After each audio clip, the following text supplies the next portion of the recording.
Hello, everybody. How's it going? It's Movie Otaku again in person. And today I would like to bring you my second director ranked video. Today I'm going to be doing Stanley Kubrick. And why am I doing Kubrick?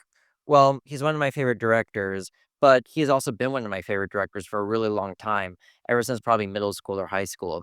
But the second reason, probably the main reason to be honest, is that he's only made 13 features, so it's a lot easier than most directors to get through. Despite only making 13 features, Kubrick is one of the absolute household names among film directors, and he definitely deserves all his fame. His films really do run the gamut, having made classics in a variety of different genres, ranging from things like science fiction, war movies, comedies, uh, horror, historical epics, film noir, and so on. And I love most of them, which is why I ranked him my seventh favorite director. Now, if you saw the video I did about my top 10 favorite directors, when I talked about Kubrick, you might remember me saying that I don't really like, I couldn't see the through line, the thematic through line between his movies. And I said that I would probably need to rewatch all of them again in like a marathon in order to understand. And that's what I did. I watched them all back to back from first to last. And it was a really enlightening experience. And I was able to find that through line that I was looking for. And what did I find? Well, if there is a single theme that I think runs through almost all of his movies, it's that human nature ultimately leads to breakdown. They're about how almost instinctively humans lead to their own destruction. Some of his movies are really pessimistic in this regard, but he has others that end on a note of optimism and are optimistic. But because of this, I think that his movies are way more than just formal exercises and or exercises in style. I think that they have a lot to teach us about ourselves. Now, with all that being said, I'm still, even as I'm making this video, not 100% confident in my ranking. And it was interesting to do this marathon. The ranking that I came up with was very different than the ranking I would have come up with 5 years ago, uh, and that's different from the one I would have come up with 10 years ago or 15 years ago. Um, as I watch his movies over time, my favorites kind of evolve. So maybe 5 years from now, I'll have a totally different list. But for now, this is, I think, as close as I'll get to a definitive ranking, but it might change the next time I watch one of his movies. But even amongst this uncertainty, I'm still very excited to share this list, especially because it's a very different ranking than probably anything you've ever seen before. This is definitely a unique Stanley Kubrick ranked list.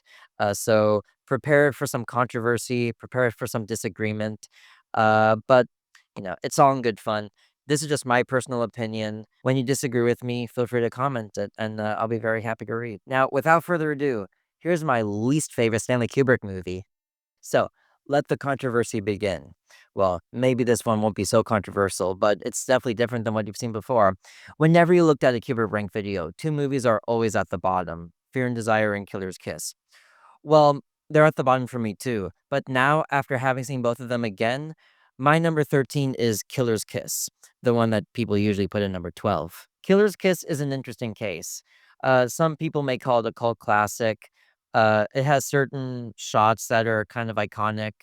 It can be very poetic at times. It's definitely a movie made by someone who wanted to take like the boxing genre and the film noir genre and do something a little different with it. And I appreciate it. But for me, it kind of comes off as pretentious and it doesn't really work. To be perfectly honest, for me, it's a little slow and I think it's kind of too grimy. For me, it's kind of difficult to embrace. And it has some pretentious moments of like an early filmmaker. Case in point being the ballerina scene, where I don't know, it just struck me as unnecessary and just strange, but I don't think it enhances the story that much. After the kind of roughness of Fear and Desire, Killer's Kiss, I could see some refinement, and it has some brilliant moments, including like the boxing sequence. But for me, it doesn't really work very well. So yeah, it's not a bad movie, but it's my least favorite Kubrick movie. And so with that being said, coming in number 12, well, I just told you what it is. It's Fear and Desire. Now, if you saw my Kubrick Rank video, I called this movie horrible, and I just called it really bad. I kind of laid into it a little bit. But to be honest, when I watch this movie, I almost watch it a second time, twice in a row. And why did I do this? Because there are two cuts of the movie. The shorter cut is the one that most people have seen, but there is a longer cut that can be found on Wikipedia. I was able to get about halfway through it, and it yeah, it was kinda too slow for me, so I didn't finish it. But one thing I really, respected about Fear and Desire after having watched it again, even though it's not technically a good movie, it is ambitious. Maybe pretentious, but it's ambitious nonetheless. When I watch this movie, I see a Kubrick before he was famous, back when he was mostly a photographer. He made a couple of like short newsreel style movies. And then he had a lot of ambition and he wanted to just pour it all out in this movie. And the fact that he disowned it is, I think, not necessarily because of the quality of the movie. I think it's just because he was a little embarrassed by it. Like, sometimes I've written stories um, like in college that I'm kind of embarrassed by, and the older me doesn't want anyone to see it. And I guess Kubrick felt the same way about Fear and Desire. I guess he was just kind of shy about it and embarrassed by it. But I don't think it's nothing to be that ashamed of. It has a lot of interesting shots. It has some interesting dialogue, but I mean, it's basically a slog, really pretentious, and eh, it's not a good movie, but I do have some respect for it. So, I actually like him more than Killer's Kiss. So, yeah, Fear and Desire, my number 12. Alright, so now with the 2 early works out of the way, it's time to get into the top 11. Now, all of these movies have so many champions. I think they're all considered masterpieces, but my number 11 is easily my least favorite. It's the most controversial choice on this list. It's The Shining. I know this isn't number 11 simply because I'm not a big horror movie fan, which is true, I'm not. But ever since I first saw this movie, up until my most recent viewing for this video, it's definitely my biggest disappointment out of Kubrick's work. It just does not do anything for me. And now one common criticism or complaint about Kubrick is that his movies can be like really kind of cold and emotionally distant. But I think a lot of his movies can appear like that on the surface, but if you dig deeper, they're really not. But I think that this is the only movie that I think can accurately be called cold and distant. I guess for me, it seems like too open of a movie, and there's precious little to get attached to. I guess for me, it's kind of like a series of like creepy moments.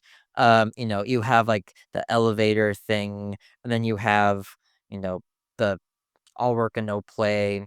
You have like refrigerator stuff. You have like the axe killing. But for me, these are just like kind of moments that aren't particularly scary, and they don't really connect with me or engage me so much. And now, to be totally fair, it's too stylish to completely dismiss. And I do love the really haunting final shot. And like that shot, when I leave the movie theater, or not leave the movie theater, when I finish watching the movie, I feel like there's more to it than that. And when I think about the movie afterwards, maybe I can start to feel something, but while the movie's playing, it just doesn't work. It feels like it feels like all just flashy Kubrick style with none of the substance or the themes that were in his previous movies. It's just Jack Nicholson gradually going crazy for no reason. I don't know. That's how I feel about it. Maybe it'll improve if I watch it 10 more times, but yeah, for me, The Shining really doesn't do anything for me. Uh, to me, it's the least engaging out of Kubrick's major works. Now, coming in at number 10 is another movie by him that I've tried to like many times. Like The Shining, this is a movie that I really want to like, and I can see things in it that other people are saying. But for me, it doesn't really improve so much on repeated viewings. It's Full Metal Jacket. So yes, for me, Kubrick in the '80s wasn't Kubrick at his best. Now, I hate to say it, but when it comes to Full Metal Jacket, I have the view, like the basic common view that many people have about it. The first half is really good, and the second half kinda isn't. The closest movie I can compare it to, and it's a really good comparison, where I also have this criticism, where the first part is really good and kinda goes off the rails, is Psycho by Alfred Hitchcock. For me, in Full Metal Jacket, the first, like, 45 minutes in the boot camp is not just, like, what I thought it was in high school, just, like, a really funny, haunting section, but after watching it, this last time, I really do think that if Kubrick were to make, like, a 45-minute short film with just this first half, it'd be an absolute masterpiece. It'd be one of his best movies, one of his tightest, one of his most, like, thematically interesting. You know, at every turn, it's about masculinity in the army, and it's about how it kind of plays out in a closed-off environment with no women, and how it kinda just spirals out of control, through Gomer Pyle. I think the first 45 minutes is so amazing that once the second half starts, for me, I mean, it pales in comparison. It's like Psycho. I guess the rest of the movie after the Janet Leigh stuff is okay, but the first half is so strong that it just never picks up. And Full Metal Jacket, this is absolutely true, I think. I mean, take the war scenes. I guess by themselves they're okay, but it has none of the they have none of the intensity I think that the first part did. And do we really need, like, the same prostitution scene 2 times? It does feel a little repetitive. I guess to me, it feels kind of unfocused. Like, we have, stuff with the bird is the word, camera part. We have, like, these interviews, we have these war scenes, we have, like, some attacks. We have the ending, which it is a pretty good ending, I guess. Um, it almost saves some of it. But yeah, I guess as a whole, it feels kind of unfocused, especially after the tightness of the first part. It's really disappointing, and so I don't know. It is a difficult movie to reconcile with, and maybe I'm just not up to it. But yeah, it's just it's a big disappointment. But I will say, like I said, if we made the first half, or if Kubrick had made the first half into a short film, oh, it would have been such an amazing movie. Okay, from now on, it's my top 9, and these are all movies that I really love a lot. So, yeah, very, very nice. Coming in at number 9, and even though this is number 9, I still love it. It's Lolita. Lolita's kind of a weird beast because it's obviously a shocking subject matter, but even so, it still feels kind of like Kubrick's most mainstream movie. But even as a more conventional movie, now it's not completely conventional because it has a lot of strange elements to it, but even as a more conventional movie, it really works. And I think mostly because of the performances. James Mason is probably one of my favorite character actors, and he's really good in this movie. Peter Sellers is great. He has a famous, pre-Doctor Strangelove, multi-character role here. Well, I mean, I guess technically it is one character, but this one character himself, plays a few different characters, and, it's a really, fun comic role. And as always, Shelley Winters is really magnetic, and Sue Lyon does a really good job in her role. This movie is a clear example of, the theme I was talking about earlier with Kubrick, about humans leading to their own downfall. How it's about, how James Mason's libido ruins not only his life, but the lives of all those around him. It also shows Kubrick's sense of humor, which up until this point was kind of repressed by his other movies, more or less. But this has a really strong comic touch to it, especially stemming from Peter Sellers' role, of course, but James Mason's as well.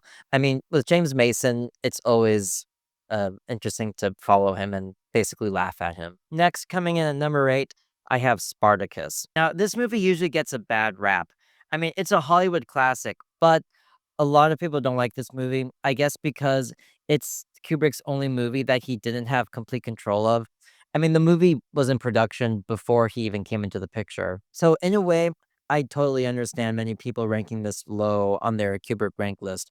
However, I do believe that it is one of the most entertaining, like, Roman epic sword and sandal movies I've ever seen. It's probably the most entertaining, and it also feels the most contemporary and maybe even the most modern. So, it's even though this movie is a more typical Hollywood production, it still feels incredibly personal and daring.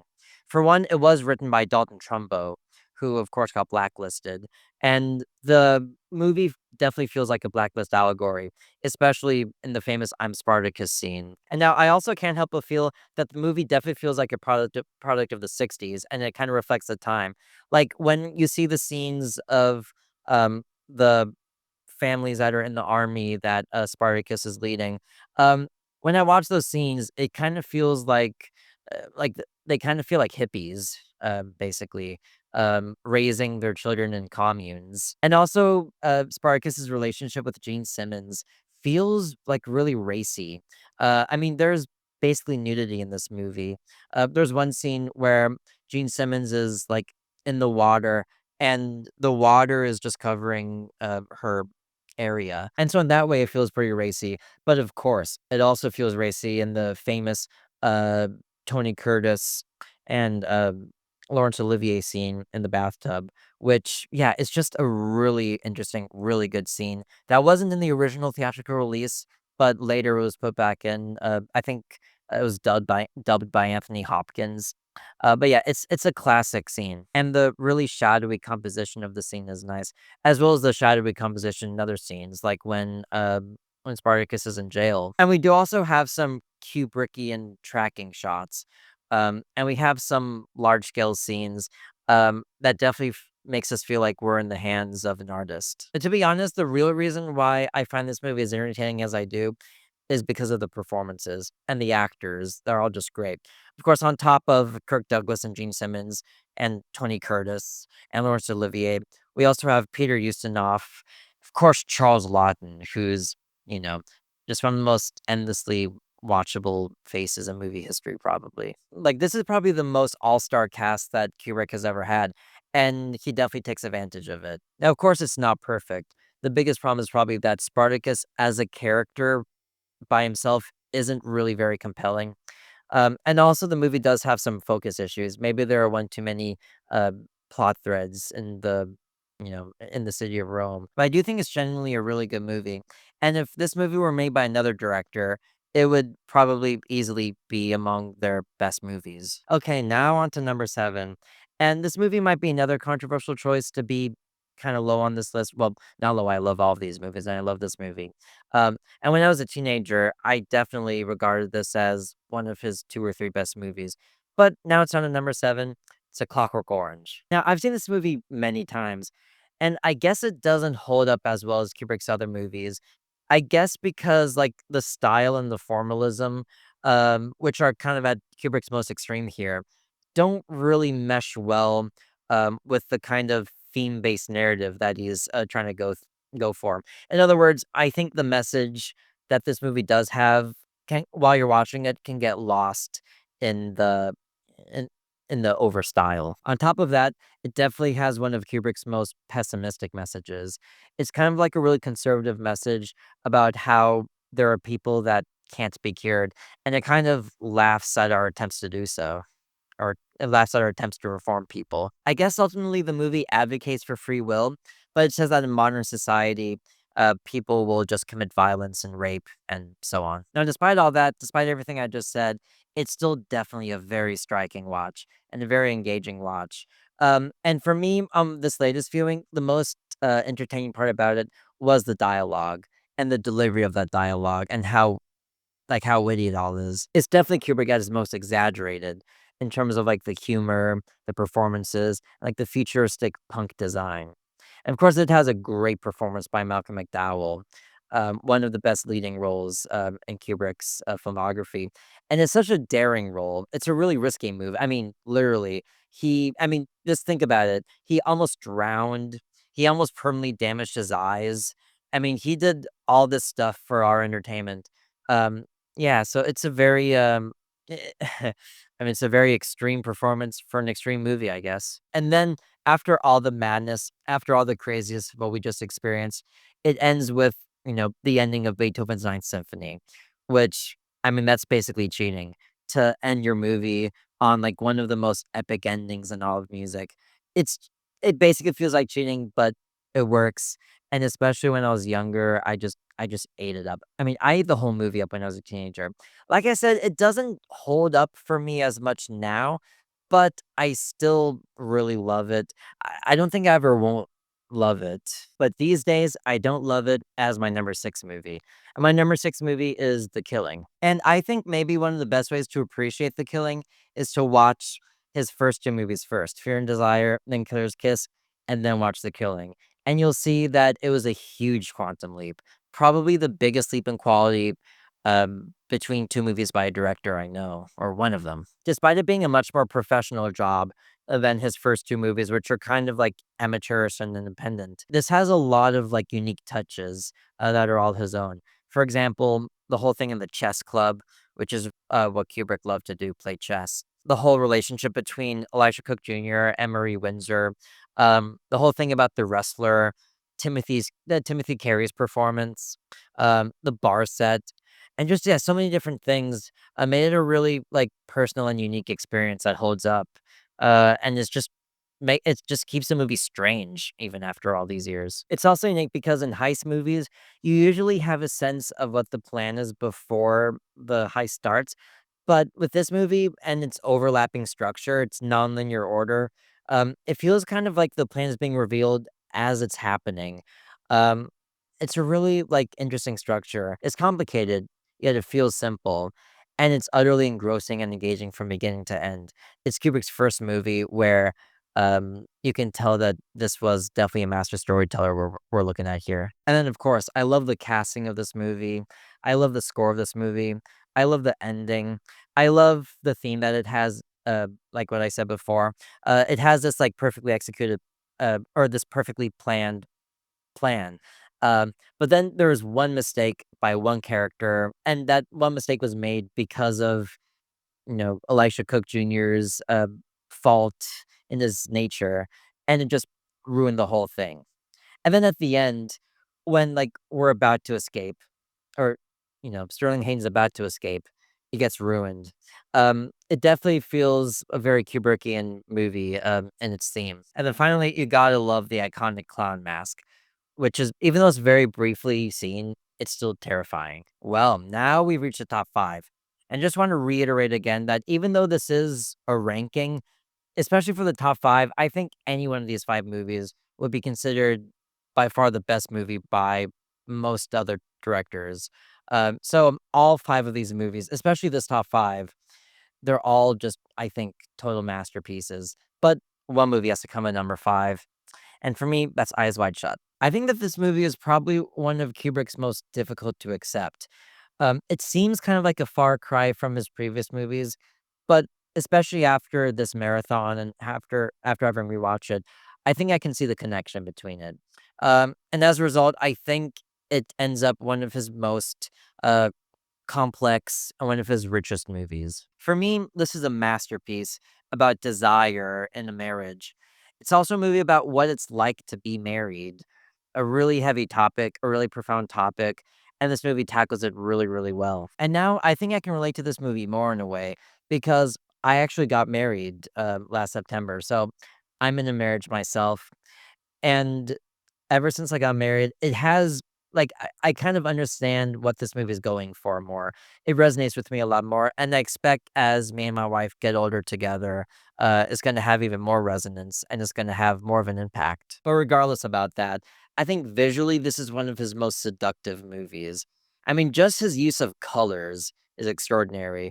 It definitely has the best color scheme of any of his movies. It's a nighttime odyssey that just fills your imagination. It's so dreamlike, it's so transportive, and it really feels like such a journey.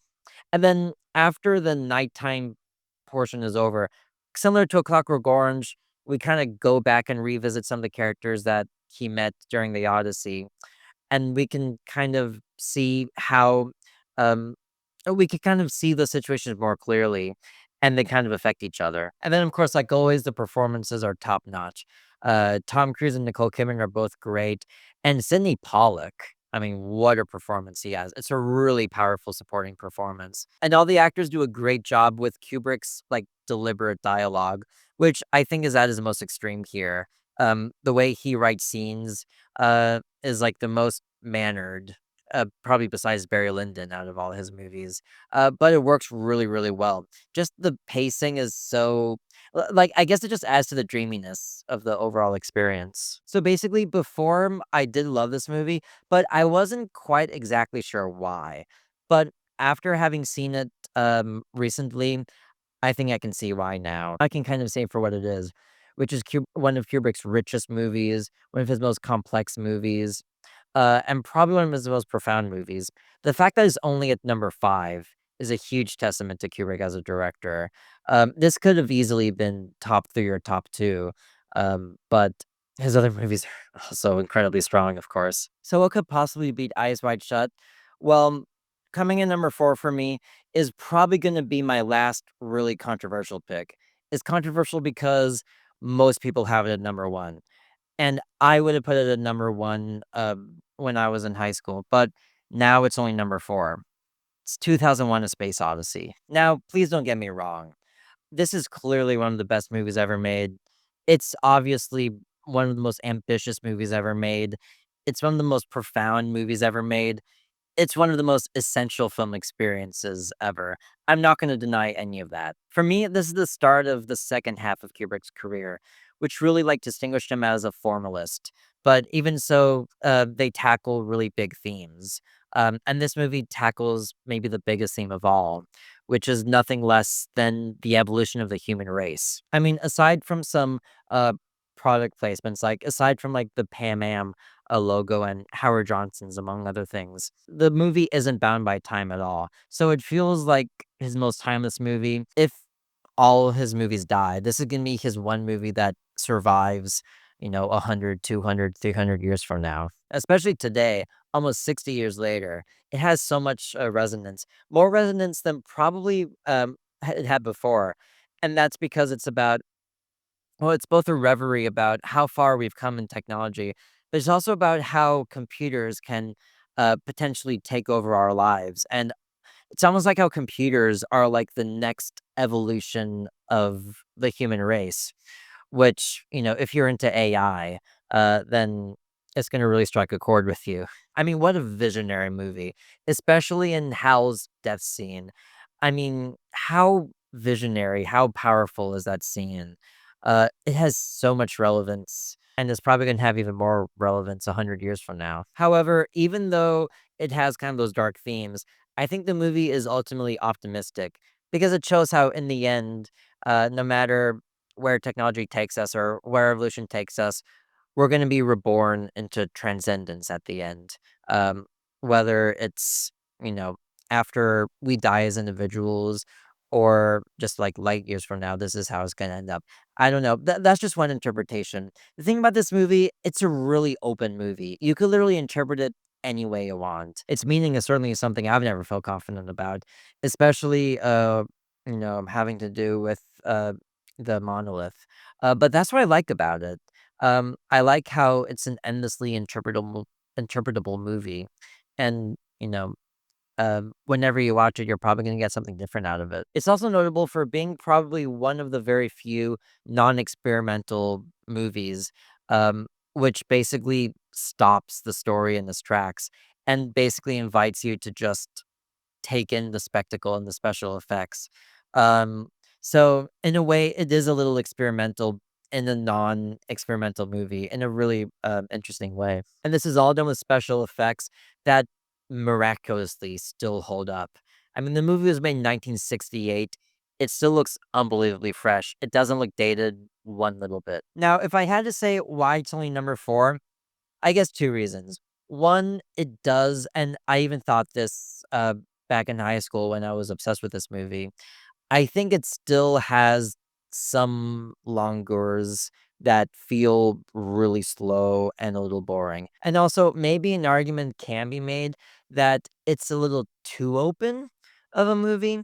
And I guess the ones that are a little more clear, which I'll talk about a little later, um, I guess I kind of prefer that style. But even so, like I said, it's one of the most ambitious movies ever made. It's a timeless movie that's never gonna die.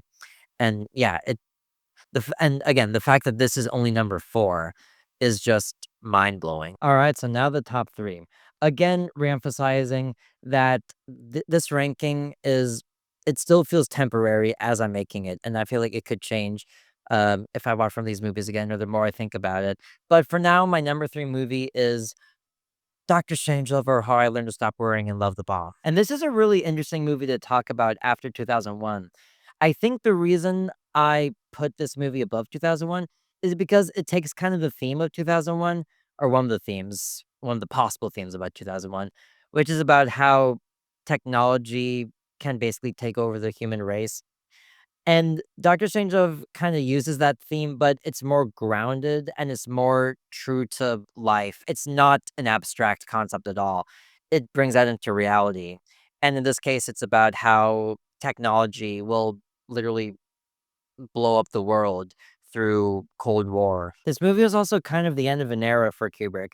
Like I said, I think 2001 is the start of the second phase of his career, so that makes this movie the end of his first career, which still emphasized narrative over, like, these really, like, extreme stylistic choices, while also providing Kubrick's most striking images he put to film yet. And of course, the acknowledged genius thing about this movie is that it takes this really dark concept and this dark theme about the end of the world, which is basically inevitable through, human folly turning into technology which wipes all of us out.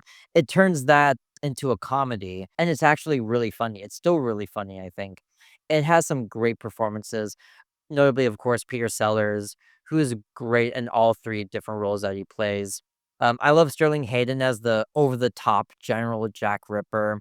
I love George C. Scott as a super paranoid general. I also love Peter Bull's Russian ambassador, and even the Russian premier, who, even though we can't see him or hear him, still seemingly gives a really funny performance. And yet, even though, if you've seen this movie many times, you might know all the comedic beats that are happening, it still remains an incredibly engaging movie because the story is pretty complicated. And especially when I was young, I loved watching this movie over and over again because the first time I watched it, I just barely followed it. I mean, I honestly, I didn't really follow it. I mean, I was like 10 years old, 11 years old when I first saw this movie. But then I saw it more and more. And it's like each time I saw it, I understood the story slightly more and I understood what was going on a little bit more. And even now, I think from my latest viewing, there are still some things that are pretty ambiguous, like the ending. And I think it's meant to be ambiguous, but the ending where Peter Bull or the Russian ambassador adjusts his clock, what's he doing there? Is he activating the doomsday machine? What's he doing there? I don't know. That shot is so haunting. What is he doing?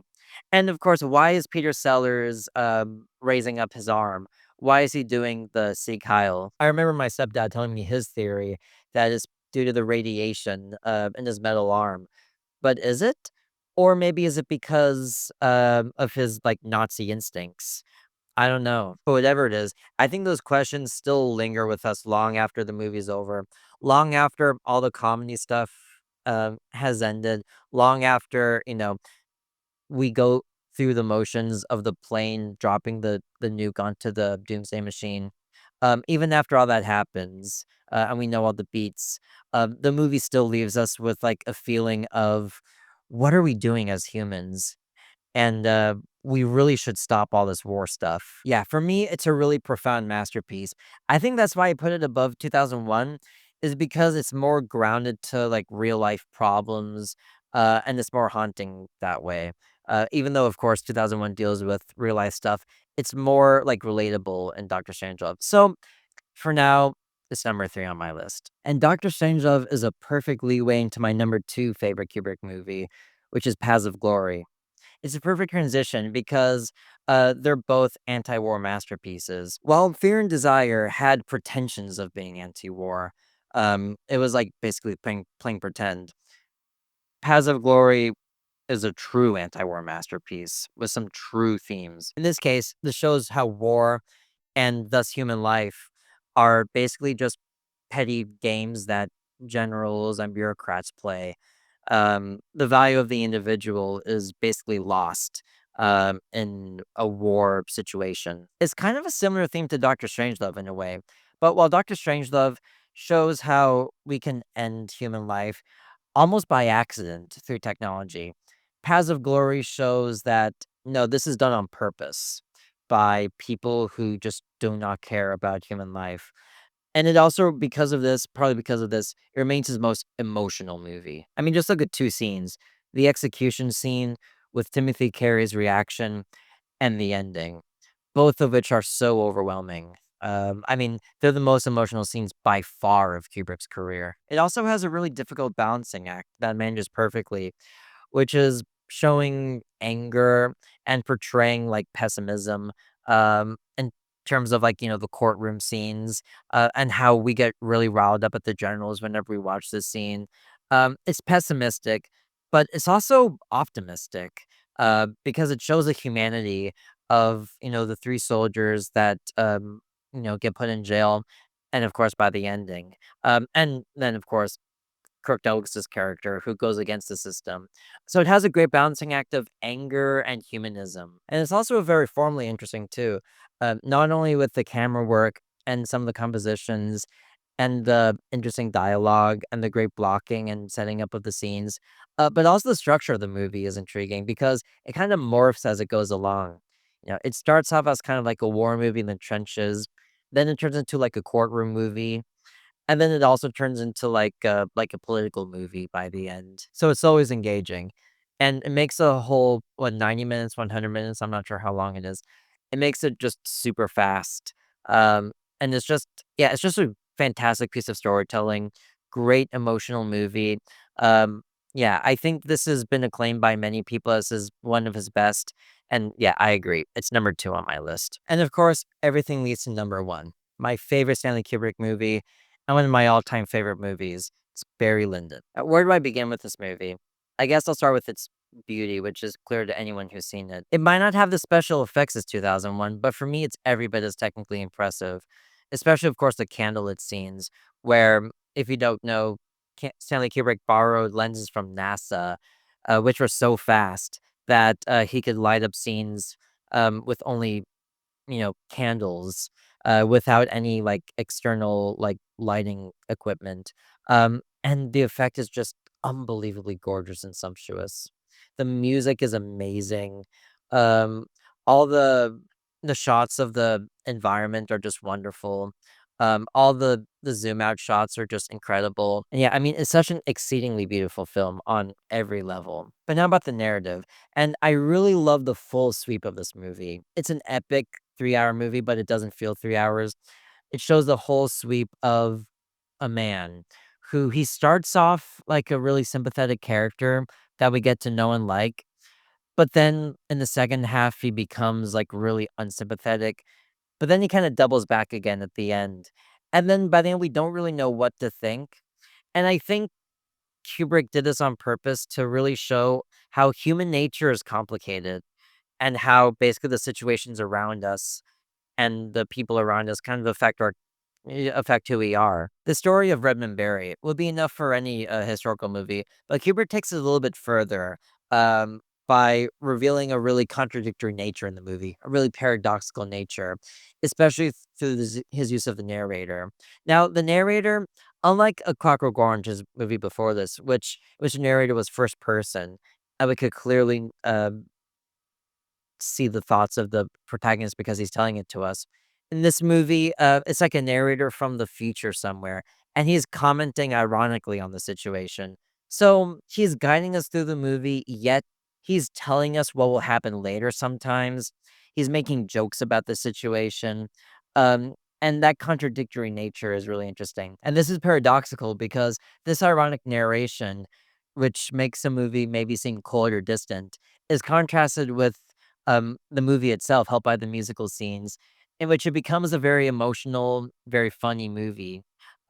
So it's cold and warm at the same time. Now, on top of that, it also continues Kubrick's more recent development of having dialogue being delivered in a really mannered and unnatural way, yet always in an engaging and interesting way.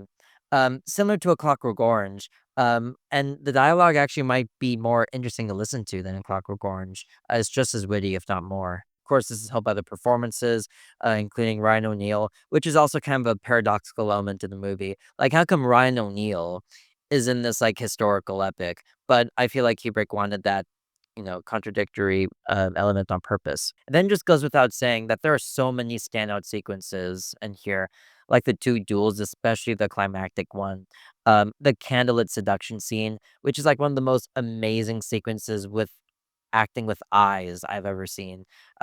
There's a scene where in the near the beginning, Barry's friend and mentor dies and they kiss. Oh, yeah, and of course, let's not forget about, the seduction scene, from Barry's cousin Nora at the beginning, which is another amazing scene.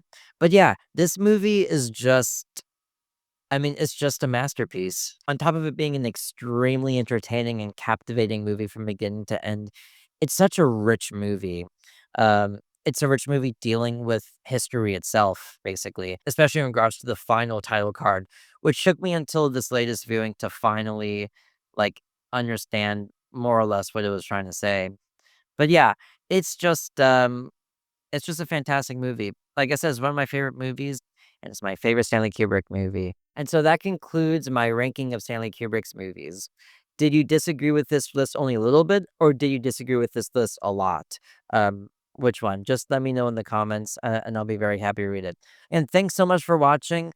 I'd love to do more directors ranked videos in the future, although it might be a while until I do another one before I'm working on a special project that I'll update you on a little bit later. Anyways, thanks so much for watching.ご視聴誠にありがとうございます.